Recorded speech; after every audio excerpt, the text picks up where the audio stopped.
नमस्ते दोस्तों, मैं हूं आपके एस्ट्रो फ्रेंड मोदिता राज। तो चलिए आज हम लोग बात करते हैं कि ऐसे कौन से कॉम्बिनेशंस हैं या ऐसी कौन सी कंडीशंस हैं जिससे कि हम ये ज्ञात कर सकते हैं कि हमारी जो संतान है वो भविष्य में हमारी सेवा करेगी, हमारा ध्यान रखेगी या नहीं रखेगी। मतलब हमारी संतान जो है वो यश कमाएगी, नाम कमाएगी या नहीं कमाएगी। तो उसके लिए हम D1 जो है, जिसको हम लग्न कुंडली भी कहते हैं, तो लग्न कुंडली के पंचम भाव को पढ़ते हैं।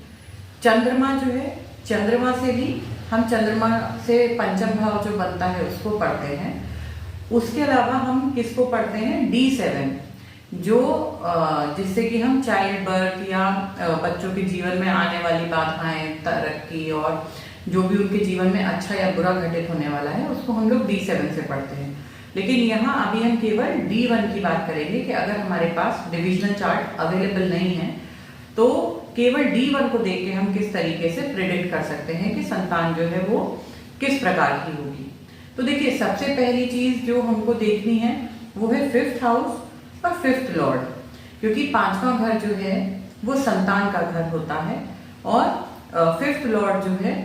उसको हमको देखना है। इसके अलावा हमको काल पुरुष कुंडली जो है उसको भी अपने बैक ऑफ द माइंड, अपने दिमाग में रखना पड़ेगा। माने अगर हम काल पुरुष कुंडली की बात करते हैं तो उसमें सूर्य जो है वो 5वें घर के स्वामी बनते हैं, क्योंकि लियो राशि 5वें घर में आती है काल पुरुष कुंडली में। तो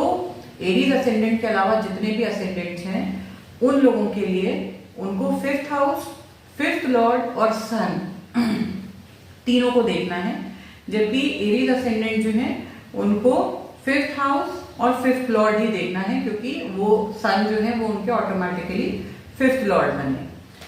तो चलिए हम लोग सबसे पहले डिस्कस कर लेते हैं कि ऐसी कौन सी कंडीशंस हैं जो अच्छी और सुयोग्य संतान जो है, माँ बाप का कहना सुनने वाली, बड़ों की बात मानने वाली ऐसी संतान जो है उसके लिए क्या कॉम्बिनेशन होते हैं। देखिए, सबसे पहला 5th हाउस में अगर जुपिटर जो है वो बैठे हैं और सन जो है वो किसी भी तरीके से मेलेफिक इन्फ्लुएंस में नहीं है और सन जो है वो भी चार्ट में वेल प्लेस्ड है, मतलब 5th हाउस में जुपिटर है और सन जो है वो वेल प्लेस्ड है, तो वो कंडीशन भी एक अच्छी कंडीशन है अच्छी संतान के लिए। उसके अलावा आप देखिए कि 5th लॉर्ड जो है, चाहे वो कोई भी बनता हो, वहां 5th लॉर्ड जो है वो या तो केंद्र में हो या त्रिकोण में हो। माने 5th लॉर्ड का केंद्र या त्रिकोण में होना उसकी शुभता को बताता है कि हमारी संतान जो है वो किस प्रकार की होगी। उसके अलावा अगर 5th हाउस के ऊपर जुपिटर का एस्पेक्ट आ रहा है और भी बेनिफिक जो प्लैनेट्स हैं उनका एस्पेक्ट आ रहा है, या 5th लॉर्ड के ऊपर भी जुपिटर या बेनिफिक प्लैनेट्स का एस्पेक्ट आ रहा है, तो वो भी एक फेवरेबल कंडीशन है कि एक अच्छी संतान, एक सुयोग्य संतान जो है वो आपको प्राप्त होगी। इसके अलावा देखिए, चंद्रमा जो है, चंद्र कुंडली भी उतनी ही इंपॉर्टेंट है, तो आपको चंद्रमा से भी 5th हाउस जो है उसको एक बार कंसिडर जरूर करना चाहिए कि चंद्रमा से जो 5th हाउस है उसकी पोजीशन क्या है, चंद्रमा से जो 5th लॉर्ड है उसकी पोजीशन क्या है, तो इसका भी आपको थोड़ा सा ध्यान देना चाहिए। तो चलिए अब हम लोग बात कर लेते हैं कि वो कौन सी जो है सिचुएशन है जब बच्चों में और पेरेंट्स में बनती नहीं है, कोई ना कोई जो है उनके बीच में मिसअंडरस्टैंडिंग जो है वो हमेशा रहती है। तो देखिए, सबसे पहले 5th लॉर्ड जो है उसका छठे घर में जाके बैठ जाना, या 5th और 6th लॉर्ड जो है उनका कंजंक्शन हो जाना चार्ट में कहीं पर भी, तो ये दिखाता है कि ये उस तरीके के बच्चे होते हैं जो हर मतलब मैं ऐसे बोलूँ जैसे क्रांतिकारी टाइप के रेवोल्यूशनरी बच्चे होते हैं जो जल्दी से माँ बाप की किसी बात को अग्री नहीं करते हैं। वो थोड़े से क्रांतिकारी विचारधारा के होने के कारण वो अपने पेरेंट्स को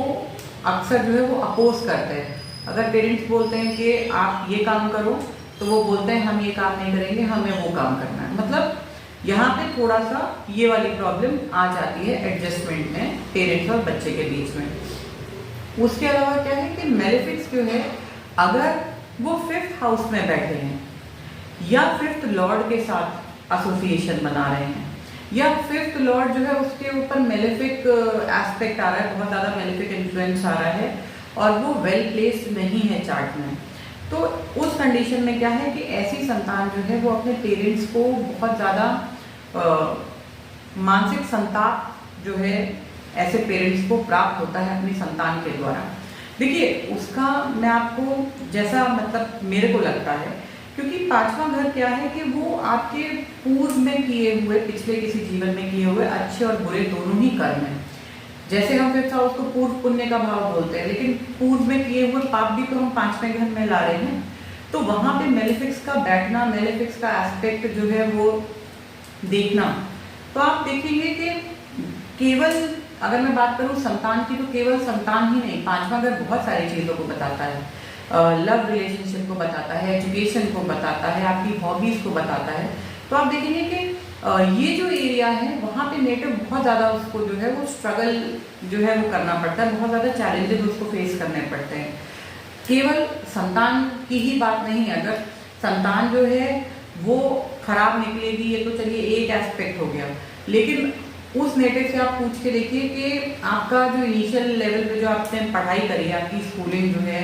वो किस प्रकार की रही, आप जो है आपने ग्रेजुएशन किया वो किस प्रकार का रहा, बीच में आपको ड्रॉप करना पड़ा या आप फेल हुए या आप क्लास में बहुत ज़्यादा अच्छा परफॉर्म नहीं कर पाए या कोई और कारण की वजह से जो है आपकी पढ़ाई में जो है वो कंटिन्यूअस डिस्टर्बेंस रहा, आपके कितने लव रिलेशनशिप जो थे जो सक्सेसफुल नहीं हो पाए। क्योंकि देखिए एक घर जो है वो केवल एक चीज़ को नहीं बताता, कई चीज़ों को बताता है साइमल्टेनियसली। हो सकता है कि मान लीजिए कि किसी एक जो एस्पेक्ट है उस हाउस से, जैसे संतान, एजुकेशन, लव रिलेशनशिप, हॉबीज, ये इस तरीके की अगर इनमें से कोई 2 पॉइंट जो है वहाँ पे नेटिव ने सफ़र किया है, हो सकता है 2 पॉइंट में उसने सफ़र ना भी किया हो, लेकिन सफरिंग्स जो है वो पांचवा घर, जबकि हम लोग बोलते हैं कि त्रिकोण जो है, त्रिकोण बहुत शुभ स्थान है,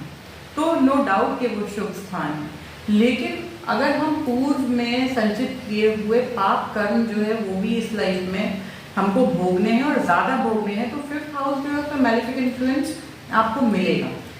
और देखिए सबसे ज़्यादा आदमी जो है वो दुखी तब होता है जब उसकी संतान जो है वो कष्ट में होती है, उसकी संतान उसको कष्ट देती है या स्वयं कष्ट में होती है, दोनों ही तरीके से माँ बाप जो है वो बहुत दुखी होते हैं। तो आई होप मेरा ये वीडियो आपको अच्छा लगा होगा। अगर अच्छा लगा तो आप लोग मेरी वीडियो को लाइक कीजिए, मेरे चैनल को सब्सक्राइब कीजिए, मेरी वीडियोस को शेयर कीजिए। तो हम लोग जल्दी ही मिलेंगे एक नए टॉपिक के साथ, तब तक के लिए धन्यवाद।